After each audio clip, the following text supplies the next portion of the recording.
Moses కథ. ఇజ్రాయేలు పిల్లలు ఎంతో అభివృద్ధి పొందారు. వారు సంఖ్యలోనూ సంస్కృతిలోనూ పెంపొంది ఈజిప్ట్ రాజ్యంలో నిండిపోయారు. ఈజిప్ట్ రాజ్యానికి రాజైన కొత్త ప్రభువుకు జోసెఫ్ ఎవరో, అతను చేసిన ఘనకార్యం ఏమిటో తెలియదు.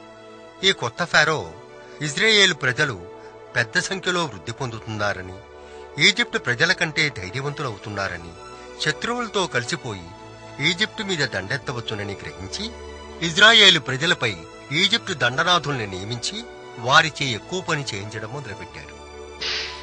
వారు ఫారో కొరకు హిటెం, రామ్సెస్ అను నగరాలను కట్టారు. కానీ ఈజిప్టు ప్రజలు ఎంత వారిని అణగదొక్కాలని ప్రయత్నిస్తున్నారో అంతకు ఎక్కువగా ఇజ్రాయేలు ప్రజలు బలవంతులవుతూ వచ్చారు. కాబట్టి ఒకరోజు ఈజిప్టు రాజు ప్రతి హీబ్రూ మగ పిల్లల్ని చంపమని, ఆడపిల్లల్ని మాత్రం వదిలివేయమని ఆజ్ఞాపిస్తాడు. కాని భటులు దేవుని యందు పాపభీతితో ఆ పని చెయ్యరు.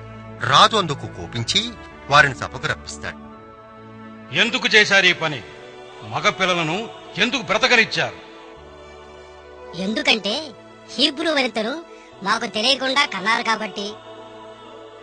లెవీ కుటుంబానికి చెందిన ఒక వ్యక్తికి అతని భార్య ఒక కొడుకుని కంటుంది. పాలుగారే ముద్దులకు ఆ బిడ్డను 3 నెలల వరకు దాస్తుంది ఆ తల్లి.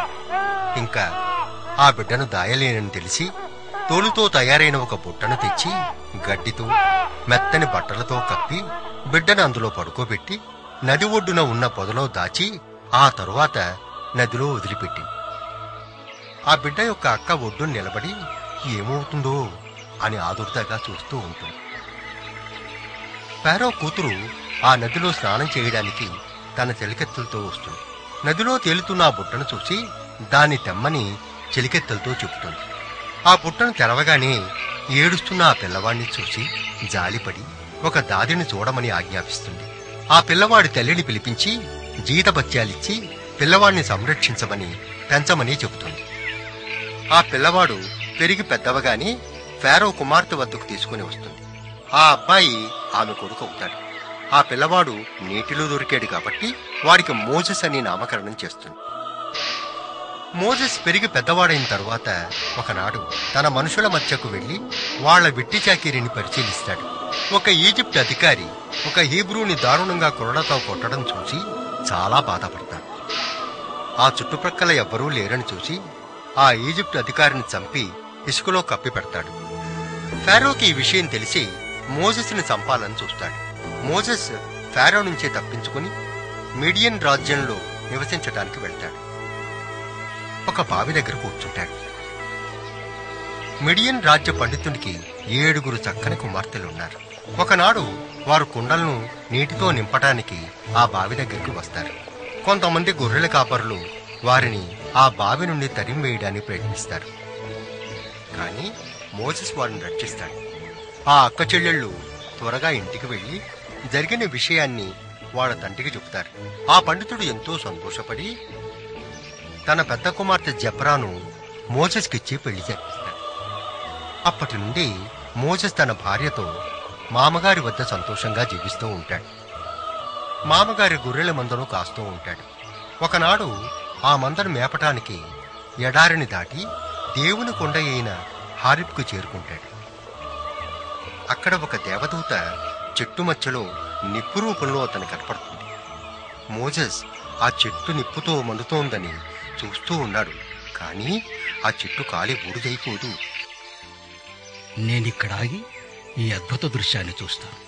ఆ చెట్టు ఎందుకు కాలిపోలేదో పరిశోధిస్తాను. మోజెస్, మోజెస్, దగ్గరకు రాకు, నీ పాదరక్షలను తీసివేయము.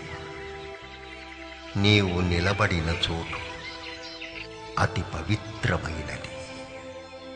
నేను నీ తండ్రి యొక్క దేవుడను, అబ్రహాము దేవుడను, ఇస్సాకు దేవుడను, యాకోబు దేవుడను. నేను ఈజిప్టులోని నా బిడ్డల యొక్క కష్టాలను, ఆక్రోశాలను, ఆక్రందనలను విన్నాను. వారిని ఈజిప్టు ప్రజల బారి నుండి రక్షించడానికి నేను దిగి వచ్చాను. అంతేకాకుండా వారిని ఆ రాజ్యం నుంచి ఎంతో విశాలమైన పాలు తేనె ప్రవహించు భూమి వైపు మరలిస్తారు. కాబట్టి రా, నిన్ను నేను ఫారో దగ్గరికి పంపిస్తాను. నీ ద్వారా నా బిడ్డలైన ఇశ్రాయేలీయులను ఈజిప్టు నుండి తరలిస్తాను. నా బిడ్డలను నీవు ఈ విశాలమైన ప్రదేశంలోనికి తీసుకొనిరా. యెహోవా అనే నామం నాది.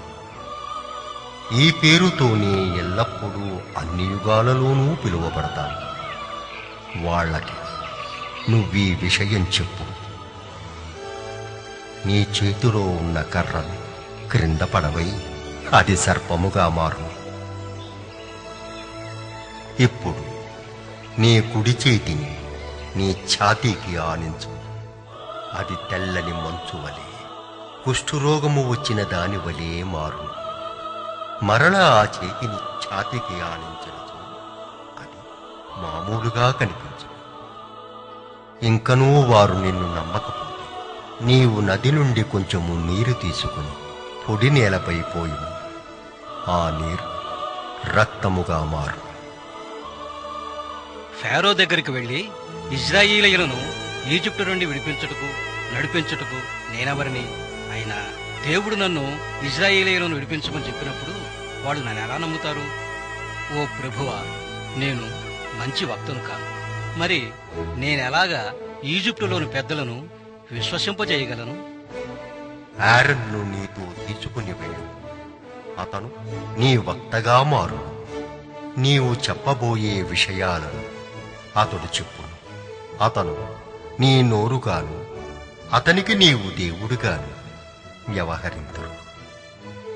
ఈ విధంగా దేవుడు చెప్పి మోసెసును ఈజిప్టుకు వెళ్లి ఇశ్రాయేలీయుల పెద్దలతో హిబ్రూల దేవుడు అతనికి దర్శనమిచ్చి మాట్లాడినట్లు వారినందరినీ తనతో పాటు ఎడారిలో 3 రోజులు ప్రయాణం చేయాలని ఆదేశించినట్లు, ఎందుకంటే వారందరూ ఆ యెహోవా దేవుణ్ణి ప్రభువుగా కొలవాలని ఆజ్ఞాపిస్తాడు.